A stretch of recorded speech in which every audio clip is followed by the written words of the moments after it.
অনেকেই আমাদের প্রশ্ন করেন ফিটাল ইকোকার্ডিওগ্রাফি জিনিসটা কি এবং এটা প্রেগন্যান্সিতে করানো কতটা দরকার।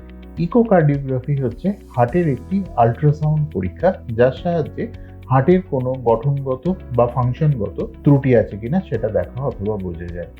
ফিটাল ইকোকার্ডিওগ্রাফি হচ্ছে গর্ভস্থ ভ্রূণের হার্টের পরীক্ষা। নর্মালি এই পরীক্ষা 20 থেকে 24 সপ্তাহের মধ্যে করা যায়, যদিও ভালো সেটআপে এবং ভালো হাতে কখনো কখনো এর আগেও বাচ্চার হার্টের পরীক্ষা করা সম্ভব হয়। এই পরীক্ষার সাহায্যে হার্টের গঠনগত এবং ফাংশনগত ত্রুটি জন্মের আগেই বোঝা অথবা সম্ভব হয়। এখন প্রশ্নটা হচ্ছে, এটা কি সবার ক্ষেত্রে করানো দরকার? নর্মালি আমরা যখন অ্যানোমালি স্ক্যান করি 5 মাসের মাথায়, মানে 18 থেকে 20 সপ্তাহের মধ্যে, তখন কিন্তু বাচ্চার হার্টের একটি ডিটেলস পরীক্ষা হয়, পার্টিকুলারলি এই অ্যানোমালি স্ক্যানটা যদি একটা ফিটাল মেডিসিন সেটআপের মধ্যে হয়। তা সত্ত্বেও কিন্তু অনেক ক্ষেত্রে ফিটাল ইকোকার্ডিওগ্রাফি রেকমেন্ড করা হয়। কাদের কাদের ক্ষেত্রে এই জিনিসটা অতীব জরুরি?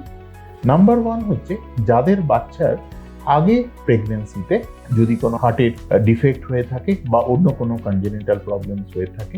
দ্বিতীয় জিনিস হচ্ছে কখনো কখনো মায়ের যদি ডায়াবেটিস ইত্যাদি রোগ থাকে, তাহলেও কিন্তু ফিটাল ইকোকার্ডিওগ্রাফি একটি অতীব গুরুত্বপূর্ণ পরীক্ষা হয়ে দাঁড়ায়।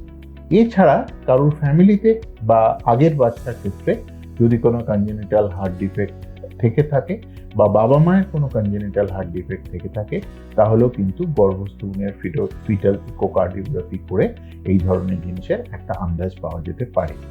বাট ইসেনশিয়ালি আজকালকার দিনে সবার ক্ষেত্রেই খুবই কম একটা দুটোই বাচ্চা হয়। সেক্ষেত্রে রুটিন প্রেগন্যান্সিতেও কিন্তু ইনক্রিজিংলি ডাক্তাররা ফিটাল ইকোকার্ডিওগ্রাফি রেকমেন্ড করছেন। কেন না? নাম্বার 1 হচ্ছে অ্যানোমালি স্ক্যান যখন করা হয় 5 মাসের মাথায়, তখন কিন্তু হার্টের পুরো গঠন একদম পুরোপুরি কমপ্লিট হয় না বা বোঝা স্টেজে থাকে না।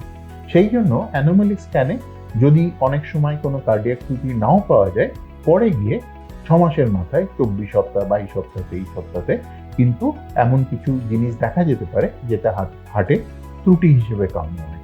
সেক্ষেত্রে কিন্তু ফিটাল ইকোকার্ডিওগ্রাফির সাহায্যে ছোট ছোট ত্রুটিও যেমন ভিএসডি, ভেন্ট্রিকুলার সেপ্টাল ডিফেক্ট, এগুলো ধরে ফেলা সম্ভব হয়। সুতরাং ফিটাল ইকোকার্ডিওগ্রাফি একটি অতি গুরুত্বপূর্ণ পরীক্ষা, যেটা হাই রিস্ক প্রেগন্যান্সি বা বিশেষ বিশেষ ইন্ডিকেশনে মাস্ট।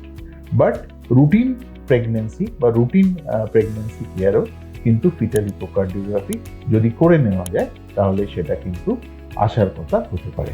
ধন্যবাদ।